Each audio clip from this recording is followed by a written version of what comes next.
তীব্র সূর্যতাপে যেন আকাশে চাঁদ হাতে পেয়েছেন লবণ চাষিরা। সাগরের নোনা জল শুকিয়ে লবণ উদ্ধার করছে মহাসমারোহে। নাহা দিও সুন্দরী রে তরে সাগরের পানি দিয়ে লবণ তুলে আরা লবণ খুব সুন্দর করে ফুটছে। এবছরে অনেক গরম হচ্ছে, লবণ মাঠও ভালো হচ্ছে, তো অনেক লবণও পাইছি। সারা দেশে যখন গরমে হাঁসফাঁস জনজীবন, সেখানে মেঘ বৃষ্টি নেই বলে খুশি শ্রমিকরা। বৃষ্টিহীন মাঠে পুরো দমে কাজ করছেন লবণ শ্রমিকরা।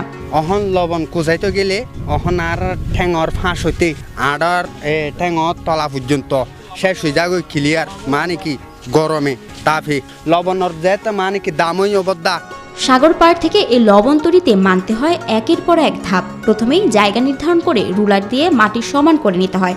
এটা গরম, আমরা এটা মেরে তারপর মনে করেন এখানে কুশ হয়ে যায়, ওগুলো আমরা এখানে মেরে সমান করে দিই। এরপর সে জায়গাগুলো ভাগ ভাগ করে সেখানে বিছানো হয় পলিথিন, তাতে দেওয়া হয় লবণ পানির সেচ।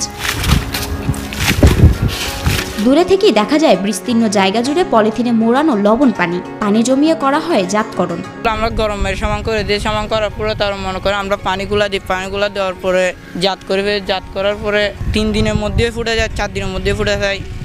ভালো করে চললে আর কি, না করলে তো ফুটে না। এরপর হাড়পাট দিয়ে ওলট পালট করে রোদ পোহানোর সময় দিতে হয় লবণকে। এরপর সে লবণ ঝুড়িতে ঝুড়িতে বোঝাই করে কাঁধে তুলে নেন শ্রমিকরা, রওনা দেন গুদামের দিকে। তবে শুধু ঝুড়িই নয়, পানিপথে নৌকা দিয়ে আনা নেওয়া হয় লবণ। আবার কখনো দেখা যায় ট্রাক থেকে খুঁচিয়ে খুঁচিয়ে নামানো হচ্ছে এই লবণ।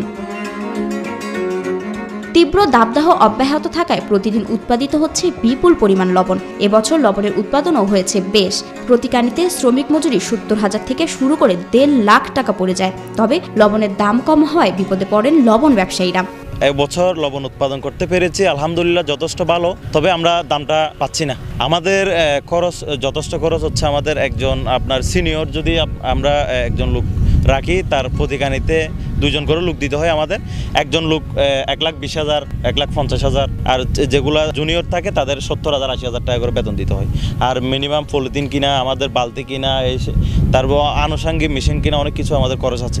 এই খরচের সাথে আমাদের যে লবণ বিক্রি করে টাকাগুলো পাই, ওগুলোর সাথে আমাদের এখন মিলতেছে না।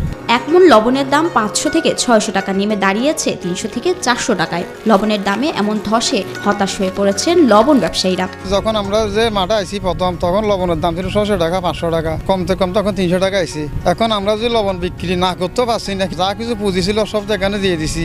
তখন বেতন দেওয়ার জন্য ওই লবণগুলো আমরা রাখতেও পারছি না, বিক্রি করা লাগছে। লবণ চাষিরা মাঠ না করে পালাই যাওয়ার চেষ্টা করতেছে। নিয়ে যে মূল্য পাওয়ার জন্য আমরা জোর দাবি জানাচ্ছি সরকারের কাছে। লবণ উৎপাদনের শুরু থেকে যে দাম নির্ধারণ করা হয়, শেষ পর্যন্ত সেই দাম যেন থাকে, সেই দাবি জানান ব্যবসায়ীরা। লবণের ন্যায্য মূল্য না পেলে ক্ষতির মুখ দেখতে হবে বলে জানান তারা।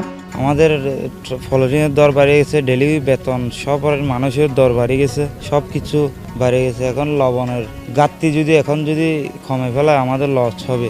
চলতি লবণ উৎপাদন মৌসুমের শেষ সময়েও লবণ উৎপাদন অব্যাহত থাকায় লবণ উৎপাদন বৃদ্ধি পেয়ে বিগত 63 বছরের উৎপাদনের রেকর্ড ছাড়িয়ে গেছে। এবছরের লক্ষ্য 25,28,000 মেট্রিক টন লবণ উৎপাদন করা। এমন তথ্য জানান কক্সবাজার জেলার ক্ষুদ্র ও কুটির শিল্প কর্পোরেশনের উপমহাব্যবস্থাপক মোহাম্মদ জাফর ইকবাল ভুইয়া। এবছর আমরা যে আবহাওয়া দেখছি, এটা আসলে এরকম আবহাওয়া সচরাচর পাওয়া যায় না। যদিও এটা জনস্বাস্থ্যের জন্য আসলে ক্ষতিকর, কিন্তু লবণ চাষের জন্য এটা আসলে আবহাওয়াটা খুবই ভালো এবং পজিটিভ আবহাওয়া। তো আমাদের এখন বেশ ভালোই প্রোডাকশন হচ্ছে। তো আমরা আশা করছি যে আবহাওয়া যদি আরও 1 সপ্তাহ 10 দিন কন্টিনিউ করে, তাহলে আমাদের গত বছরের রেকর্ড ভেঙে আমাদের এবছর নতুন উৎপাদনের রেকর্ড হবে। এবছর আমাদের চাহিদা হচ্ছে আপনার 25,28,000 মেট্রিক টন এবং চাহিদা অনুযায়ী আমাদের টার্গেট।